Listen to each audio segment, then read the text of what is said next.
2 Samuel 6. David again assembled all the best men in Israel, 30,000 in number.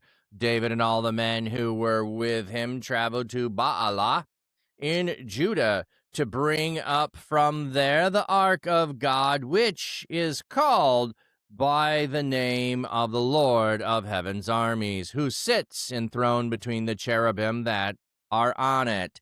They loaded the Ark of God on a new cart and carried it from the house of Abinadab, which was on the hill of Uzzah and Ahai. The sons of Abinadab were guiding the new cart. They brought it with the Ark of God from the house of Abinadab on the hill. Ahiah was walking in front of the ark, while David and all of Israel were energetically celebrating before the Lord, singing and playing various stringed instruments, tambourines, rattles, and cymbals. When they arrived at the threshing floor of Nacon, Uzzah reached out and grabbed hold of the Ark of God because the oxen stumbled. The Lord was furious with Uzzah. He killed him on the spot for his negligence. He died right there beside the Ark of God. David was angry because the Lord attacked Uzzah, so he called the place Perez Uzzah, which remains its name to this very day. David was afraid of the Lord that day and said, "How will the ark of the Lord ever come to me?" So David was no longer willing to bring the ark of the Lord to be with him in the city of David. David left it in the house of Obed-Edom the Gittite. The ark of the Lord remained in the house of Obed-Edom the Gittite for 3 months. The Lord blessed Obed-Edom and all his family. King David was told, "The Lord has blessed the family of Obed-Edom and everything that he owns because of the Ark of God." So David went and joyfully brought the Ark of God from the house of Obed-Edom to the city of David. Those who carried the Ark of the Lord took 6 steps, and then David sacrificed an ox and a fatling calf. Now David, wearing a linen ephod, was dancing with all his strength before the Lord. David and all Israel were bringing up the Ark of the Lord, shouting and blowing trumpets. As the Ark of the Lord entered the city of David, Saul's daughter Michal looked out the window. When she saw King David leaping and dancing before the Lord, she despised him. They brought the Ark of the Lord and put it in its place in the middle of the tent that David had pitched for it. Then David offered burnt sacrifices and peace offerings before the Lord. When David finished offering the burnt sacrifices and peace offerings, he pronounced a blessing over the people in the name of the Lord of heaven's armies. He then handed out to each member of the entire assembly of Israel, both men and women, a portion of bread, a date cake, and a raisin cake.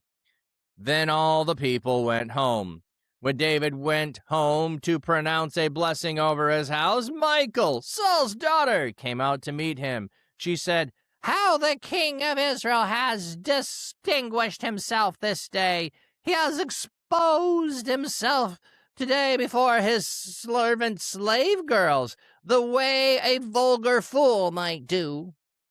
David replied to Michal, "It was before the Lord I was celebrating, before the Lord who chose me over your father and his entire family, and appointed me as leader over the Lord's people, Israel. I am willing to shame and humiliate myself even more than this. But with the slave girls whom you mentioned, let me be more distinguished." Now Michal, Saul's daughter, had no children to the day of her death. Woo! All right, let me get caught up. Mick the Pick, I saw you came in. Rhizone. What's weird to me is you thought you still had a minute of ads on the timer, but maybe you were looking at the wrong thing. Oh, okay. Your dates are date, month, year. I always have to convert the American style to Aussie. So I was surprised to see 2626, thinking it was in the past, but it's actually the same here. Yes, Yes. And perhaps I should, that's a good thought there. Perhaps I should change it to month. Because like here on the Bootstraps Boots, I do say month, Sunday, June 7. I put that on there. So maybe on the other one, I should do that. I should do June as well and be consistent. Keep wondering if God was going to keep it from actually falling, but Uzzah didn't know that. Ooh, that's an interesting thought. We'll dive into rationale for what should have happened and why what happens was Uzzah's at fault for what he does. Let me put it that way. Surely he would protect it, but it shouldn't have even been on a cart. That's exactly it, Mick. It should not be on a cart. Yep, you guys got it. Okay, we will get into that, but you're 100% right there. That's the problem here, so we'll point that out. So we've got David now, again, doing more tasks as king. He has 30,000 men in number, the best of Israel. David and all the men travel to Baalah in Judah to bring up the Ark of God, which is called by the name of the Lord of Heaven's armies, who sits enthroned between the cherubim on it. So why does David need 30,000 men to go and bring up the Ark? Well, one of the last episodes was that the Eli had the Ark and it went out. They took the Ark out to go against the Philistines and they lost it because they thought that God has to be in here and we have to win. And the Philistines rallied against them.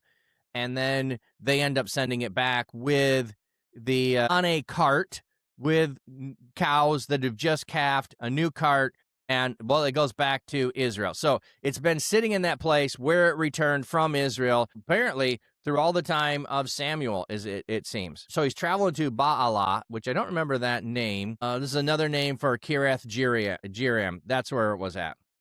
Zack Attack, good morning.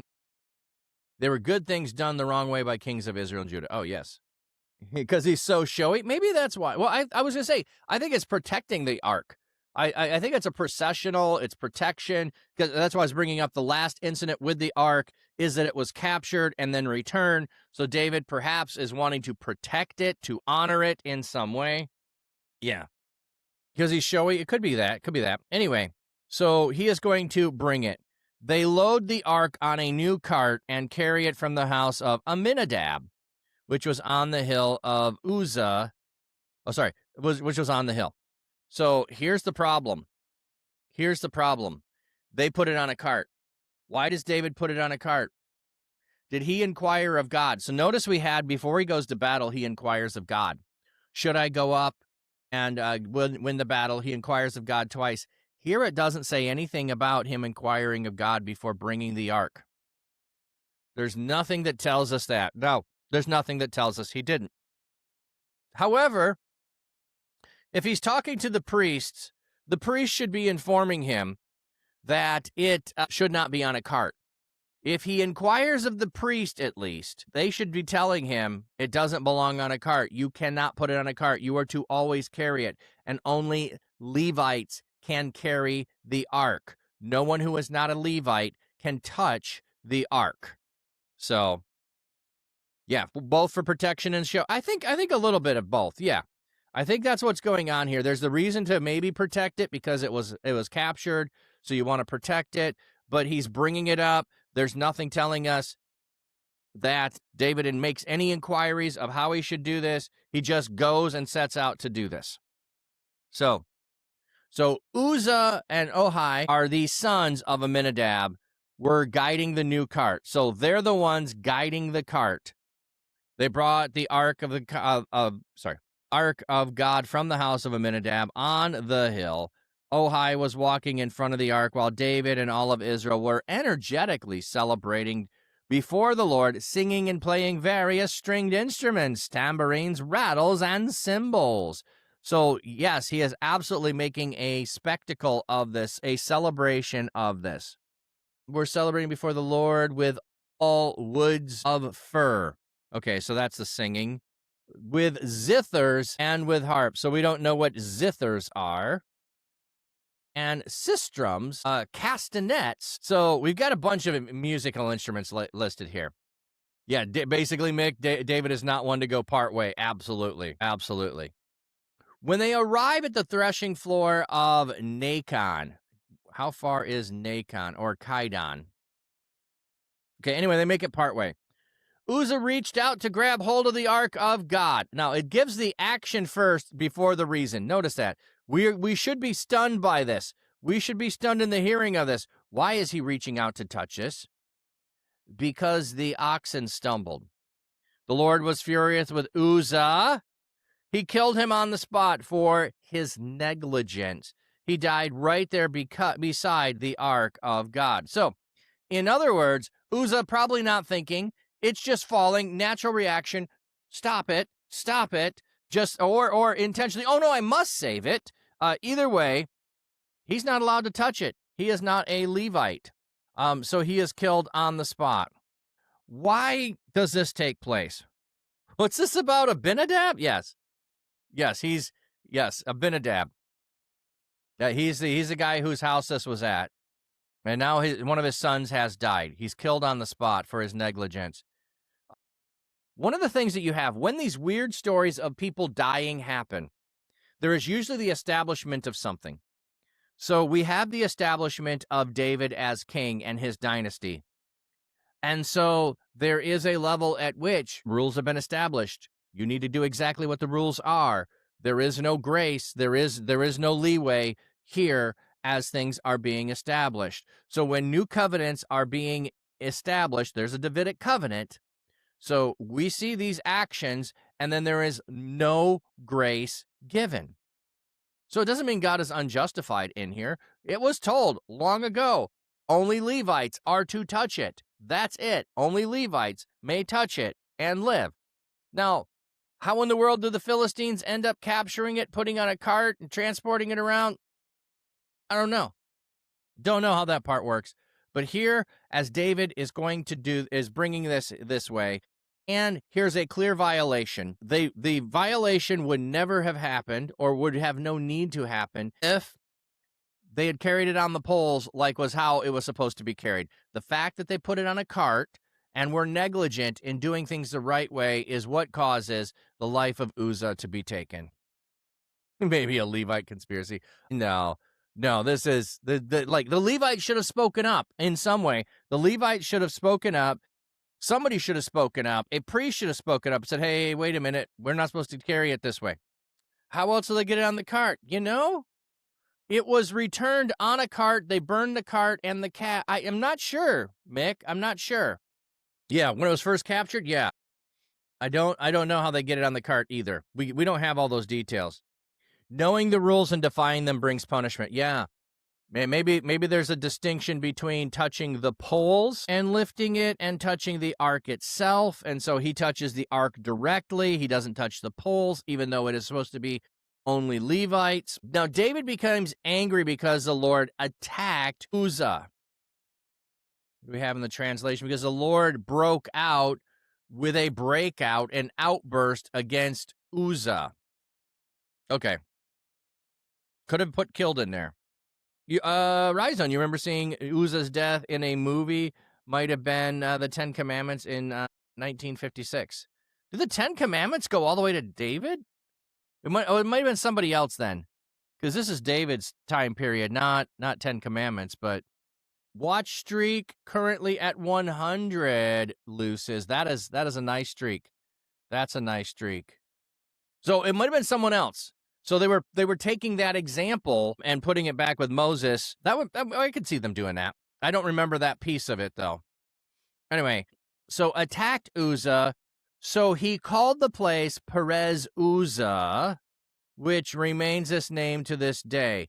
So Perez Uzzah in Hebrew means outburst against Uzzah. So outburst against Uzzah. So David was afraid of the Lord that day and said, how will the ark of the Lord ever come to me? Okay. I don't know if that's a telling thing here of motivation. I'm not sure really if this is a good English translation here, what the context is. How will I ever be able to have it honored in the city, in prominence, or if it's selfish? I can't tell motivation from this in English. I'm wondering what the motivation behind this question is. How will I ever be able to bring the Ark of the Lord to be able to honor it, or how will I ever get to have hold of it? Like, is this it's for me, I should have it, it should be mine? I'm not sure which way David's going here. My Hebrew is not good enough to get fully the motivation there, but just pointing that out. So David was no longer willing to bring the Ark of the Lord with him to the city of David. David left it in the house of Obed-Edom the Gittite. Sounds like you're going to sneeze. Gesundheit, Gittite. The Ark of the Lord remained in the house of Obed-Edom the Gittite for 3 months. The Lord blessed Obed-Edom and all his family. And then so David gets told about it. The Lord has blessed Obed-Edom and everything that he owns because the Ark of God. So David went up joyfully, brought the Ark of God from the house of Obed-Edom to the city of David. So David finds out blessing is happening because of this, so he wants to go and continue the journey. Now, again, we're not sure if David does any inquiry of God in regards to the Ark whatsoever. So we don't have that. Those who carried the Ark of the Lord took 6 steps, and then David sacrificed an ox and a fatted calfling. So they take 6 steps before they take 7. Now, I've always wondered, because it doesn't say, and he repeatedly did this every 6 steps, but my brain wants to feel like, oh yeah, they should have kept doing this the whole way. But maybe it's just initially we were able to take 6 steps. I'm going to praise God that we are moving. That could be all that's going on there. Rise on your check in the movie. It's David and Bathsheba in 1951. Okay, that makes sense. Yeah, since David thought the ark had been taken, maybe it might be cursed. I don't know, because when it was in the house of Abinadab, there was blessing that happened to Abinadab. So I don't know that that's true, but I got what you're saying. So David dances wearing a linen ephod, was dancing with all his strength to the Lord. David and all Israel were bringing the ark of the Lord up, shouting and blowing trumpets. So, but notice what we said. Those carrying the ark took 6 steps. So somewhere between the first time that David puts it on a cart and the second time that David goes to retrieve it, he learns how it's supposed to be transported. And he's transporting it the proper way this time. Imago Dei! Hey, how are you doing? I'm doing well. Hiya. As the ark of the Lord entered the city of David. So they've been processing. He's been dancing and praising. Okay, so notice here we had a different shouting and blowing of trumpets. So we didn't have the same procession. We have the shofar here. We had different instruments the first time. We have the dancing that still plays. Maybe all the other stringed instruments are there, or maybe he's just toned that down to just blowing the trumpets and shouting and dancing. But anyway, he's dancing with all his might. The ark of the Lord entered the city of David. Saul's daughter Michal looked out the window when she saw King David leaping and dancing before the Lord. She despised him. So she despises him. So if you recall, replying to a message here. If you recall, oh no, I'm in the States. I'm not from the UK. You like my British accent? Well, I'm trying to do it in honor of drinking tea, because that's why I have tea, is really because of them. So a spot of tea. So it's not meant disrespectfully. It's just meant to celebrating tea. So I always am leery of, oh, does anyone from the UK feel I'm disrespecting them? I don't mean to that in any way. I'm having fun. So, and anyway, celebrating, not quite the same way that David is, but now we have Michal. So Michal is promised to David. She also loves David very much. Saul thinks this is going to bind them together, get David on his side. Instead, Michal switches over to David's side and plots against Dad to save her husband. He then gives Michal to another man. David gets Michal back, whose second husband, chases after him, weeping all the way until he's sent home like a little girly man. And then Michal is David's wife again, which is wife number 1 or 0, because then she's not his wife, and then she's in line, wife number 7. So 0 and 7. I'm going to put it that way instead of 1 and 7. And so we have that back. Did my stream go down, everybody? I see myself on there, so I'm still up. Okay, a few of you lost me. Okay, we'll continue. So Michal is David's wife. Then she's not his wife. Now she's his wife again. And she has 6 other sister wives that we know of. So when she saw the king leaping and dancing before the Lord, she despised him in her heart. She had disgust with him, was filled with contempt. She hated him. So whatever word, she went from loving him to now watching him do this has caused her to be horrible. You worded in the negative, and then you negated the ambiguous, I guess. Yeah, I know how that works. They brought the ark of the Lord and put it in its place in the middle of the tent that David had pitched for it. Then David brought burnt offerings and peace offerings before the Lord. When David had finished offering burnt offerings and peace offerings, he pronounced a blessing over the people in the name of the Lord of Heaven's army. So David is bringing this in a procession. He is. It seems this is all about honoring God. I asked the question, was this for himself or others? It seems to be he is proclaiming and praising God all the way along. He's doing everything he can. He is now pronouncing a blessing over the people. Then he hands out to each one of Israel who shows up, both men and women, bread, a date cake, and a raisin cake.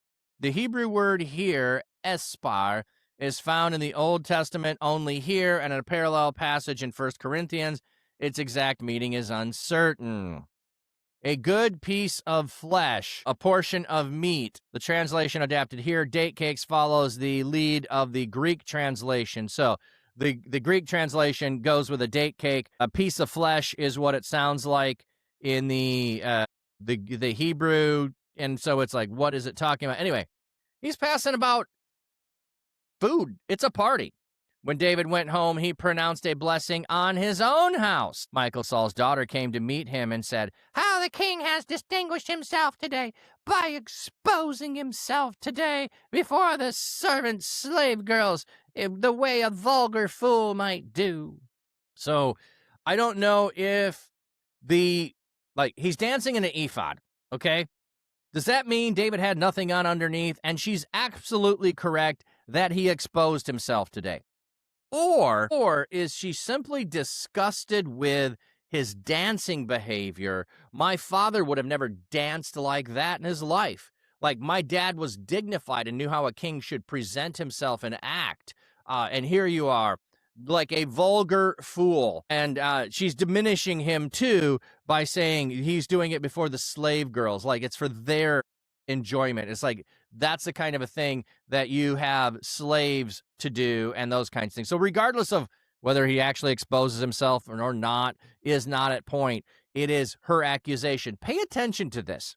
It never says that he exposed himself. The accusation says that he did. Also, with the older brother who accuses the younger brother in the story of the man with 2 sons, he accuses him of wasting all his money with prostitutes. The story never tells us that he wastes his money with prostitutes. The older brother makes the accusation who has not even had a conversation with him. Oh, you mean it might not be true? Yeah. So here, just because she makes the accusation and we had the text not telling us, doesn't mean this is true.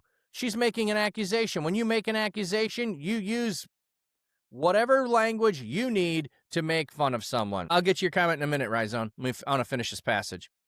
David replied to Michal, "I was before the Lord. I was celebrating before the Lord, who chose me over your father and his entire family and appointed me as leader over the Lord's people, Israel. I was celebrating before the Lord because I am the king of all of Israel. God has chosen me over anyone else. He chose me over your entire family." All his house, yeah. Anyone else in your family. "I am willing to shame and humiliate myself more than this. But with the slave girls whom you mentioned, let me be distinguished." Oh, you mentioned some slave girls? I'll be distinguished among them. I'm all good with that. I'll humiliate myself even more than this. And then we get this tiny little, almost throwaway line. Now Michal, Saul's daughter, had no children to the day of her death. So we're putting the implications here of because her bitterness and anger and resentment of David, she has no children. So she not only had none with David when she was married the first time, she had none with her second husband. She has none with David here again. But also, by having no children, there's no claim for a descendant of Saul to take David's throne. Okay. And this is David being established firmly as king, getting his kingdom set up. And, you're going to, like, it doesn't say this, but there's the implication. There's the implication that Michal's bitterness towards David now is going to result in her not having children. Now, this could happen multiple ways. It could be God closing her womb up because of, and that's a thing that is talked about, opening wombs and closing wombs in the Old Testament. It also could be they never had relations again because she didn't love him no more, so he ain't going to go in there. That could just be as straightforward, as easy as that. But we have she had no children to the day of her death.